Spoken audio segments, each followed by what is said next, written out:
étaient sèches. Les scribes et les pharisiens observaient Jésus pour voir s'il ferait une guérison le jour du sabbat. C'était afin d'avoir sujet de l'accuser. Mais il connaissait leurs pensées, et il dit à l'homme qui avait la main sèche, « Lève-toi et tiens-toi au milieu. » Il se leva et se tint debout. Et Jésus leur dit, « Je vous demande s'il est permis le jour du sabbat de faire du bien ou de faire du mal, de sauver une personne ou de la tuer. » Alors, promenant ses regards sur eux tous, il dit à l'homme, « Étends ta main. » Il le fit, et sa main fut guérie. Ils furent remplis de fureur, et ils se consultèrent pour savoir ce qu'ils feraient à Jésus. Alors, ce texte se trouve dans 3 évangiles, en Matthieu également et en Marc. Les différences, c'est qu'on voit dans Matthieu que les pharisiens lui ont posé la question, est-il permis de faire une guérison le jour du sabbat? Et Jésus a également répondu quelque chose qui est important, qu'on va revoir aussi. Jésus leur a dit, lequel d'entre vous, dans ce contexte, s'il n'a qu'une brebis et qu'elle tombe dans une fosse le jour du sabbat, ne la saisira pour l'en retirer. Combien un homme ne vaut-il pas plus qu'une brebis? Il est donc permis de faire du bien les jours de sabbat. Et en Marc, on voit que Jésus a jeté un regard d'indignation et d'affliction à cause de l'endurcissement de leur cœur. Donc nous allons voir un petit peu l'histoire. Ensuite, nous aurons 3 points. Nous verrons un peu le thème du sabbat, le thème du courage aussi, et le thème de la restauration entre les deux. Alors, le texte nous ramène à une histoire précédente, puisqu'il nous est dit « Il arriva un autre jour de sabbat ». Et effectivement, si vous lisez le texte qui précède, c'est un texte où les apôtres ont arraché quelques grains de blé et ont mangé du blé. Alors, il n'était pas interdit de manger le jour du sabbat, mais de moissonner, oui. Donc, ils considéraient que le fait qu'ils arrachent des grains de blé, ils avaient travaillé et donc ils transgressaient le sabbat. Et Jésus, donc, dans l'histoire précédente, aussi traite du sabbat et termine par le verset qui précède notre histoire, « Le Fils de l'homme est maître du sabbat ». Et là aussi, il va leur expliquer un petit peu l'incohérence de ces principes qu'il rajoutait.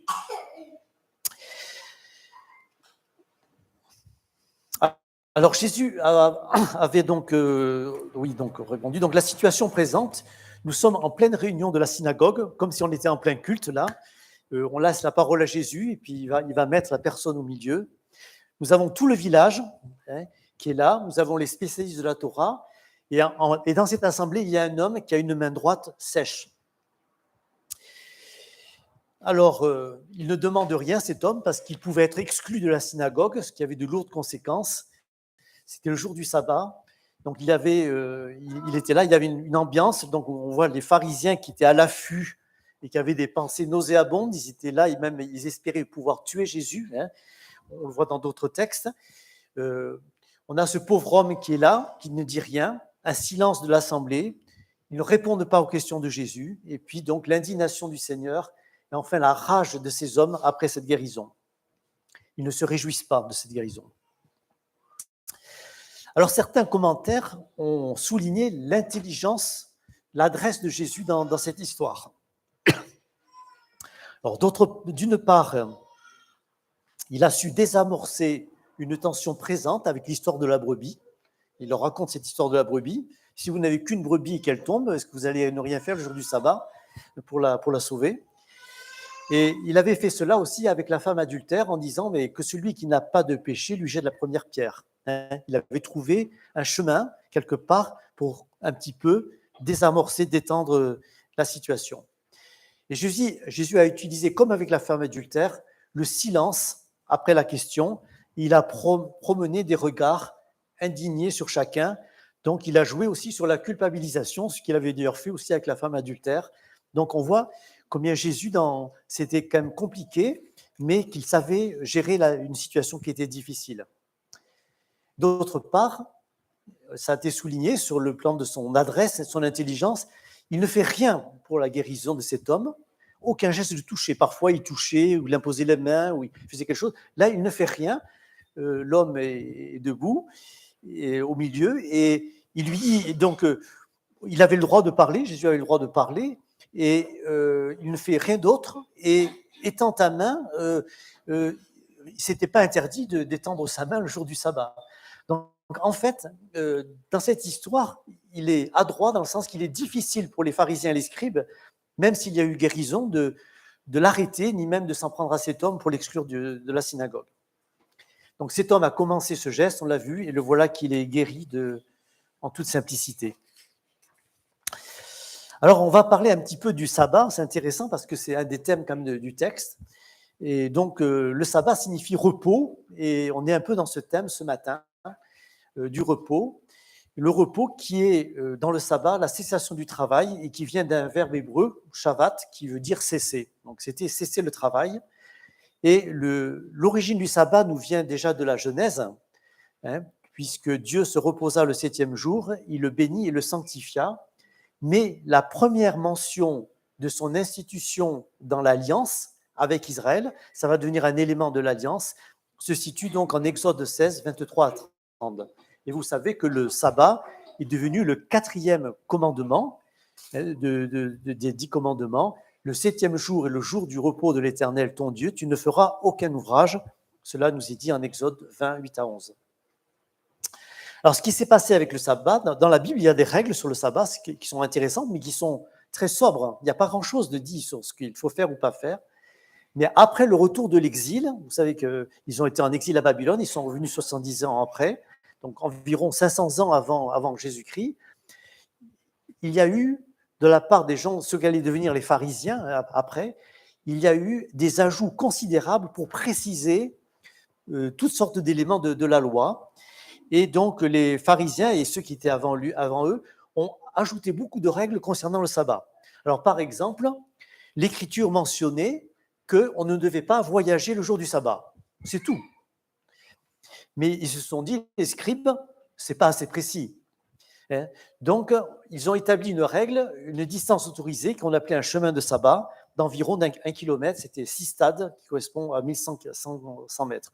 Donc, on n'avait pas le droit de dépasser cette distance. L'épisode du blé qui précède, où les apôtres, c'était pareil. Ils considéraient que d'arracher un épi de blé, c'était de moissonner, même si vous ne faisiez pas la moisson. Voilà. Et donc, guérir était considéré pour eux comme un travail. Et donc, Jésus se sert de la question de la brebis pour leur montrer l'incohérence de ces règles. Quand on veut établir trop de règles, on arrive à des incohérences complètes. Alors, quel est le sens du sabbat? Alors, si on regarde dans les Écritures, le sabbat, selon les Écritures, c'était d'abord un jour de joie et d'accomplissement de la volonté de Dieu. On trouve ça en Isaïe 58, au verset 13 en particulier. C'était un jour de joie. C'était un jour où l'on cessait le travail hebdomadaire, et les Juifs le font toujours. Ils préparaient le repas la veille. Donc, c'était marqué ça dans les Écritures. On préparait le repas la veille pour qu'on soit tout à Dieu pour le sanctifier le jour du sabbat. On devait faire du sabbat un délice. On trouve ça en Isaïe 58, 13. Donc, c'était, on l'a dit, un jour de joie, mais finalement, c'était un moment de délice, où on voulait se réjouir de Dieu, vraiment. Et on ne devait faire aucun mal ce jour-là. Isaïe 56, 2, il nous est dit de veiller sur sa main, justement une question de main, de veiller sur sa main pour ne commettre aucun mal. Mais il n'y a pas grand-chose de plus en dehors par rapport à ce qu'il fallait faire ou pas faire. Et donc, il y a 2 sens profonds au niveau du sabbat. Quand Dieu établit l'alliance avec Israël, il va leur donner 2 raisons de respecter le sabbat dans l'alliance qu'il fait donc au mont Sinaï. La première raison, on l'a déjà mentionné, c'est la création. Et on trouve cela en Exode, au chapitre 31, il y a des versets. Le verset 17 dit que vous respecterez le sabbat parce que Dieu s'est reposé après sa création. Donc c'est une des raisons qui a été donnée à Israël. Et il y a une deuxième raison qui est très importante aussi, c'est en Deutéronome 5.15, celle-là on va la lire. Donc, Deutéronome 5.15, la deuxième raison de respecter le sabbat, tu te souviendras que tu as été esclave au pays d'Égypte et que l'Éternel ton Dieu t'en a fait sortir à main forte et à bras étendus. C'est pourquoi l'Éternel ton Dieu t'a ordonné d'observer le jour du repos, le sabbat. Donc en fait, les deux raisons, la base du sabbat, c'est le fait que Dieu nous fait entrer dans son repos après la création, et l'autre raison du sabbat, c'est qu'il nous fait rentrer dans le repos après sa délivrance, la délivrance du pays d'Égypte. Et pour les Juifs, le sabbat est beaucoup identifié à la terre de Canaan, puisqu'il les fait sortir du pays d'Égypte, où ils étaient esclaves, donc ce n'était pas le repos, pour les mettre dans une terre de repos qui sera Canaan, ou que Dieu bénira, etc. En attendant, ils ont bien sûr franchi le désert. Donc les deux grandes raisons du sabbat, c'est que Dieu nous fait entrer dans le repos après la création et entrer dans le repos après la délivrance de l'Égypte. Et on va le mentionner, pour nous, le sabbat, c'est Christ, et on entre dans le repos parce qu'on a le salut, ça a été mentionné au début du culte. Donc si on devait résumer le sabbat, c'est un jour de joie devant Dieu, un jour à son honneur, où nous sommes invités à nous reposer, nous rappelant que Dieu s'est reposé le 7e jour d'après la création, nous invite à entrer dans son repos, en nous rappelant aussi que Dieu nous a délivrés de l'esclavage, de l'Égypte pour les Israélites, du péché pour nous libérer et nous offrir le repos dans le pays qu'il nous donne, Canaan pour les Hébreux, et pour nous, le royaume de Dieu, la nouvelle Jérusalem, qui est à venir. Donc c'est un jour de fête, le sabbat, un jour de joie, suite au thème de la création et de notre délivrance. On célèbre quelque part la création et la délivrance que Dieu a accordée.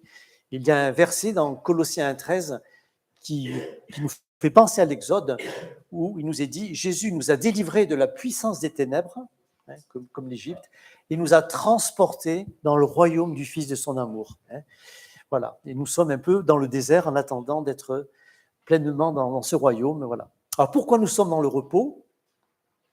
Alors ça a été dit, Damien l'a bien expliqué, il y a plusieurs types de repos, mais il a un peu donné tous les repos. Nous sommes dans le repos parce que ça y est, nous avons accès à l'héritage de Dieu qui a commencé par le salut. Nous avons eu notre délivrance en Jésus-Christ, nous sommes sortis de l'Égypte. Voilà. C'est un peu donc le repos, ça ne veut pas dire qu'on ne travaille pas, c'est que quelque part on cesse de se faire du souci. Pour l'éternité, on n'en a plus besoin. On peut se reposer. Un peu comme un étudiant qui a passé un examen. Ouf, je vais passer un bon été, j'ai été reçu. Ou que vous avez eu un CDI, ça y est, je peux me reposer, mais je vais travailler. Voilà. Ou vous avez obtenu une carte de séjour parce que vous êtes étranger. Ouf, ça y est, je peux rester dans le pays, je ne crains plus rien. Donc, sentons-nous dans le repos. Pas pour tout, pas pour tout, il y a des choses à faire, mais on doit se sentir dans le repos, pas encore complètement, comme ça a été dit, parce que ça sera pleinement dans la Nouvelle Jérusalem quand on sera avec Dieu, mais on est dans un repos considérable, et on l'a chanté, on a dans les chants, Damien nous l'a dit, c'est un repos considérable. Vous vous rendez compte que nous sommes réellement sauvés, réellement délivrés de nos péchés, que nous avons un héritage qui nous est promis, que nous aurons. Il y a des gens qui se croient peut-être qu'ils sont dans le repos parce qu'ils ne savent pas ce qu'il y a, mais nous qui savons ce qu'il y a, quel repos que de savoir. Voilà. Et c'est vraiment des choses qui sont fondamentales et que le Seigneur nous montre. Et dans le Nouveau Testament, en Colossiens 2, 16, 17 et en Hébreux 4, 4, 11, qui parle de ce repos-là, il nous est montré que le sabbat pour nous, c'était l'ombre des choses à venir et que ce vrai repos, c'est surtout Hébreux 4, typifiait le vrai repos en Jésus-Christ. Et d'ailleurs, il avait été dit dans un psaume, il nous était parlé d'un autre jour de repos pour montrer que le vrai repos n'avait pas été donné aux Hébreux, mais qu'il nous est donné à nous. Il nous est donné à nous déjà. C'est un autre jour de repos bien plus grand. Nous sommes rentrés vraiment dans le repos de Dieu et nous y rentrerons totalement quand nous serons avec lui. Alors, nous ne devons pas respecter le sabbat, pas plus que de nous faire circoncire. C'était la partie rituelle mosaïque de la première alliance. Mais bien sûr, la loi de Dieu morale, et on le voit dans le Sermon sur la montagne, demeure. Par Christ en nous, comme on l'a chanté, non pas par moi-même, mais par Christ en moi. C'est par Christ en moi que je peux donc obéir à la loi de Dieu. Et ça aussi, c'est un autre type de repos, puisque je suis appelé à accomplir la loi de Dieu, mais par Christ en moi, ce n'est pas le même repos, mais c'est du repos quand même, tout comme on nous a dit, venez, vous tous qui êtes fatigués et chargés, et vous aurez du repos. C'est un autre repos, c'est le repos avant d'être chrétien, on est chargé parce qu'on est en fait enfant de ce monde avec toutes sortes de choses. On a un autre maître sans le savoir, et même nous-mêmes comme propre maître. Mais Jésus est doux et humble de cœur, et quand on change de maître, on change de repos. C'est plus le même maître. Vous pouvez avoir un mauvais maître et vous subissez, mais maintenant on a changé de maître. Notre maître, il est doux et humble de cœur. Et nous connaissons aussi un repos par ce biais-là. Donc il y a plusieurs types de repos, mais en Jésus-Christ, nous avons tous les repos en quelque sorte. Alors, donc j'essaie de retrouver mon texte. Oui, voilà. Donc les chrétiens, en tout cas, ont préféré changer le jour du sabbat pour éviter des ambiguïtés par rapport à l'observance du sabbat. Et c'est pour ça que le dimanche a été choisi, parce que c'était le jour de la résurrection. Alors nous n'avons pas respecté le sabbat. Presque nous sommes dans un sabbat permanent. C'est différent pour nous. Même si c'est bien qu'on ait un jour de repos, on n'est plus dans le même esprit. Mais c'est bien parfois de dire, le dimanche, c'est un moment où j'honore spécialement le Seigneur. Ou on ne va peut-être pas préparer le repas la veille, mais en tout cas, c'est un jour consacré. J'invite des frères et sœurs. Je me réjouis au culte, comme on le fait, etc. C'est un moment qu'on offre au Seigneur. On est dans un esprit du sabbat. Alors, cette histoire est le sens du sabbat. Les pharisiens légalistes incroyables étaient à l'opposé de l'esprit du sabbat. Puisque c'était un jour où l'on ne devait pas faire le mal, mais le bien, la malveillance envers Jésus et le refus d'un bien pour cet homme n'était-elle pas une transgression du sabbat? Bien sûr. Incroyable, c'est eux qui, par leur attitude, sans le savoir, transgressent le sabbat.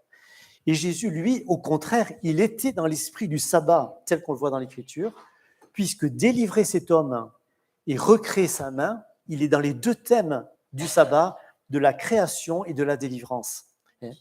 Donc, en fait, Jésus est totalement dans l'esprit du sabbat quand il va guérir cet homme.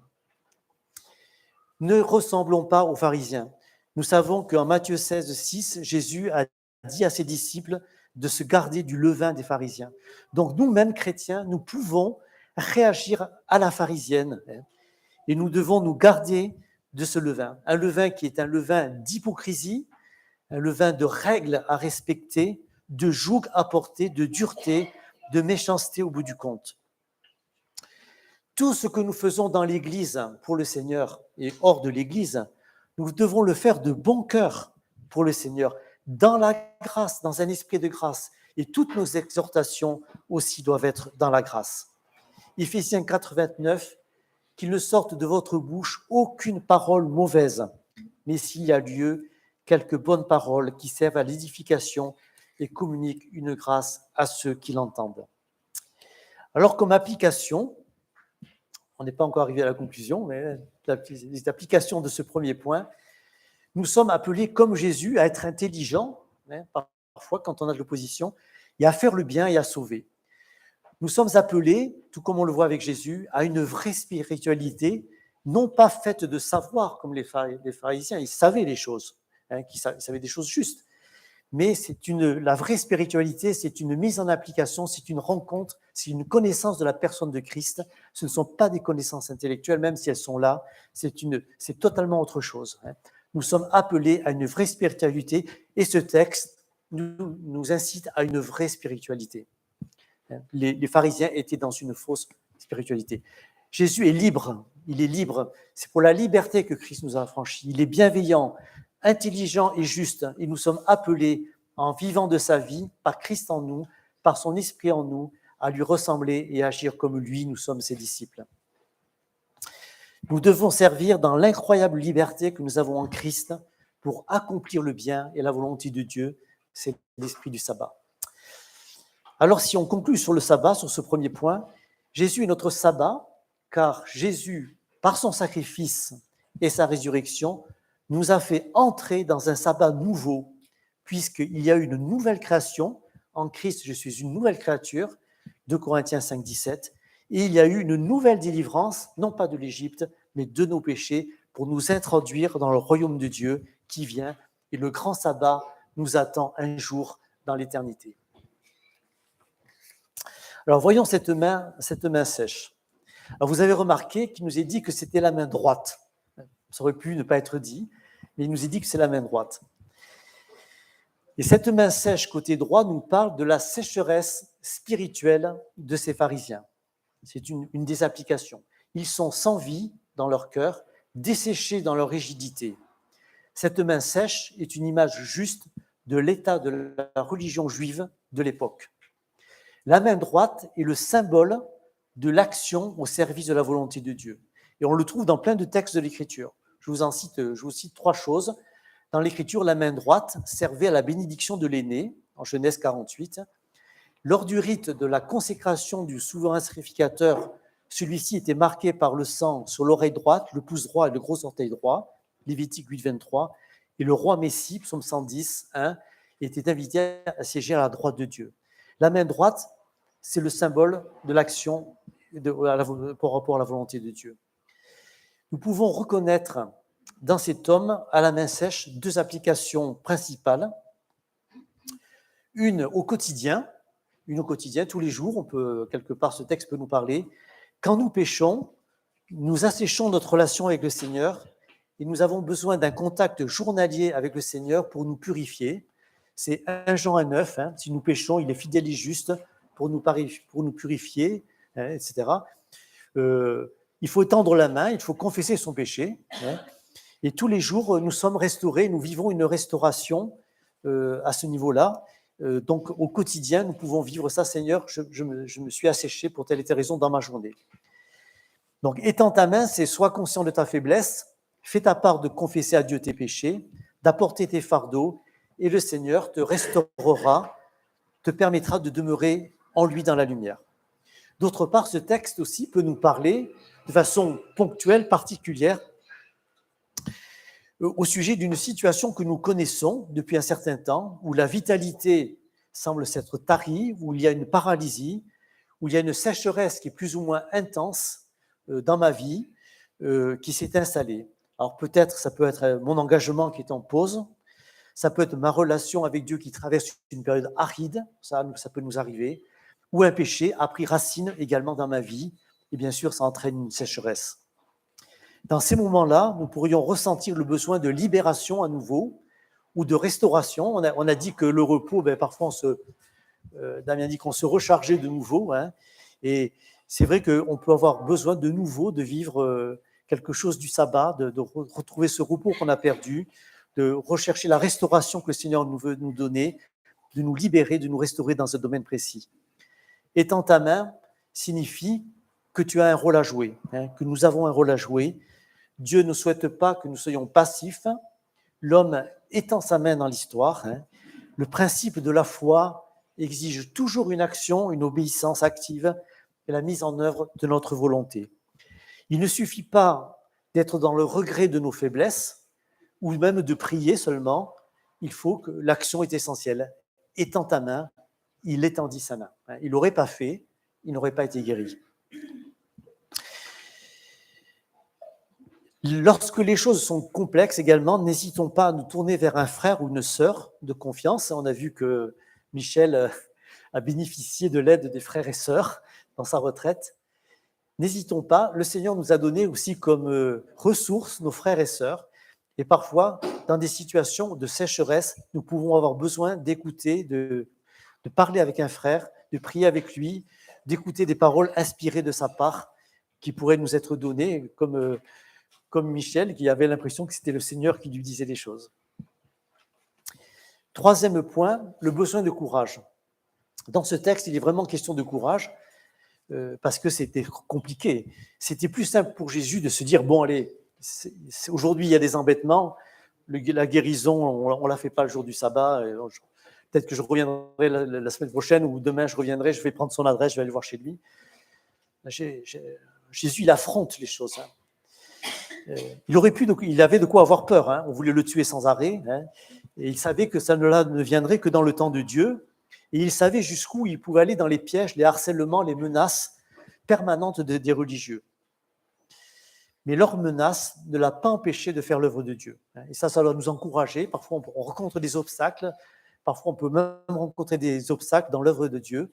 Mais si on sait que le Seigneur nous mandate dans ce que l'on fait, il faut avoir du courage.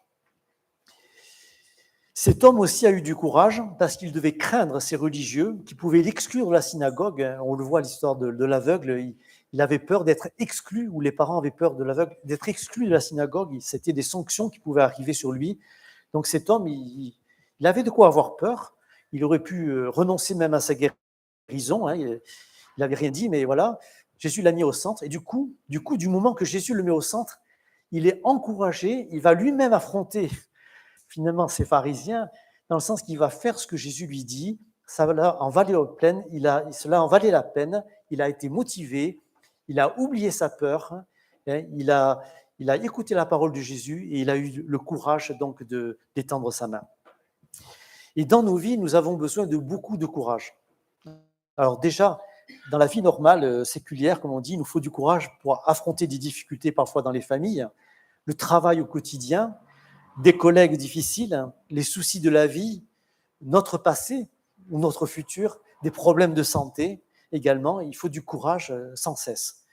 Et nous avons aussi besoin de courage dans la vie spirituelle, dans le service pour le Seigneur, le combat spirituel, le témoignage. Moi, il y a une chrétienne qui m'a dit cette semaine qu'elle témoignait souvent du Seigneur, mais que c'était très, très dur pour elle d'oser témoigner. Il fallait beaucoup de courage. Mais c'est ça qui est bien. Hein. C'est vrai que c'est dur de témoigner. Il faut du courage. Il ne faut pas le faire n'importe comment, mais il faut être attentif parce que Dieu nous demande de témoigner. Il faut un courage pour témoigner. L'obéissance demande du courage. Et parfois, dans la vie d'église, nous pouvons connaître des déceptions, être blessés par un frère ou une sœur, manquer même d'attention, hein, ou rencontrer une difficulté relationnelle. Eh bien, c'est vrai, ce sont des choses qui demandent du courage. C'est pas forcément simple, et du même que de travailler en équipe, que ce soit dans le monde, mais même parfois dans les églises, dans l'œuvre de Dieu, dès qu'on travaille en équipe, il y a souvent des problèmes. Et mon expérience, en tout cas, maintenant que je commence à devenir vieux de plus en plus, c'est que les problèmes, c'est la norme. Et c'est quand il n'y a pas de problème que c'est l'exception. Il faut bénir Dieu quand il n'y a pas de problème, mais c'est l'exception. Mais travailler pour le Seigneur, qu'il y ait des problèmes ou pas, de toute façon, c'est le meilleur. C'est le meilleur parce qu'on est là pour le Seigneur, et c'est même le meilleur pour nous, parce que le Seigneur nous récompensera du courage aussi que nous aurons eu à le servir. Dans l'Église aussi, l'apôtre Paul nous exhorte à justement de la patience et de l'amour les uns pour les autres, pour nous supporter, même si bien sûr nous nous édifions, nous nous aimons les uns les autres. Éphésiens 4, 2, Colossiens 3, 13 nous montre que nous avons parfois à nous supporter les uns les autres et faire preuve de patience les uns envers les autres. Déjà, au lieu de voir les difficultés que les autres peuvent représenter pour moi, déjà que je veille sur moi-même pour ne pas être une occasion de chute, de découragement pour un frère ou une sœur par des mauvaises paroles ou une mauvaise attitude. Le danger du découragement, c'est un dessèchement, le découragement. Le danger du découragement, c'est de perdre la joie de courir pour le Seigneur et notre main devient de plus en plus sèche. Et le but de ma vie chrétienne, c'est de garder ma main vivifiée, que ma main droite qui sert le Seigneur ne soit pas sèche dans la difficulté, mais qu'elle soit vivifiée.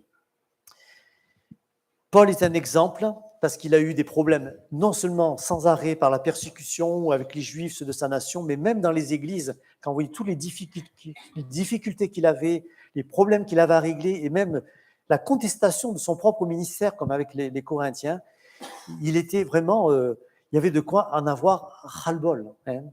Mais il dit ceci, je ne fais pour moi-même, c'est vers la fin qu'il le dit, je ne fais pour moi-même aucun cas de ma vie comme si elle m'était précieuse, pourvu que j'accomplisse ma course, mais pas seulement, que j'accomplisse ma course avec joie, avec joie.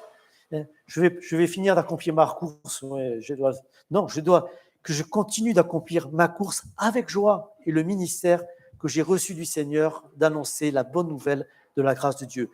L'objectif de Paul, c'était de continuer de servir Dieu avec joie, avec joie. La joie témoigne que notre main n'est pas sèche.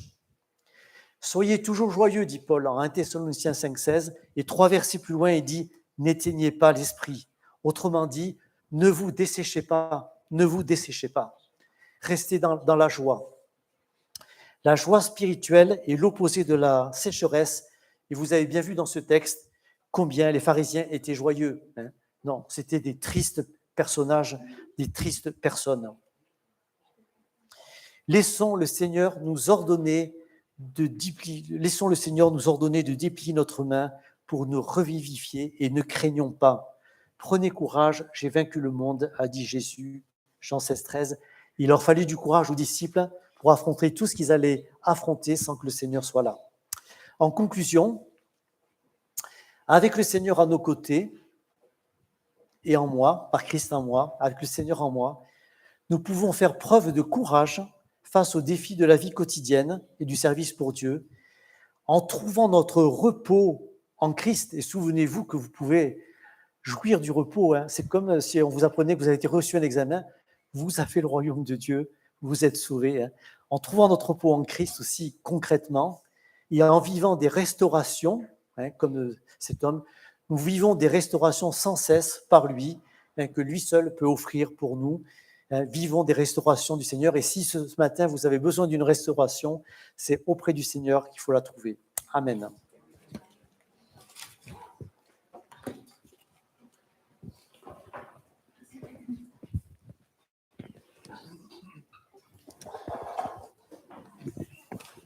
Merci Olivier. On va passer au moment de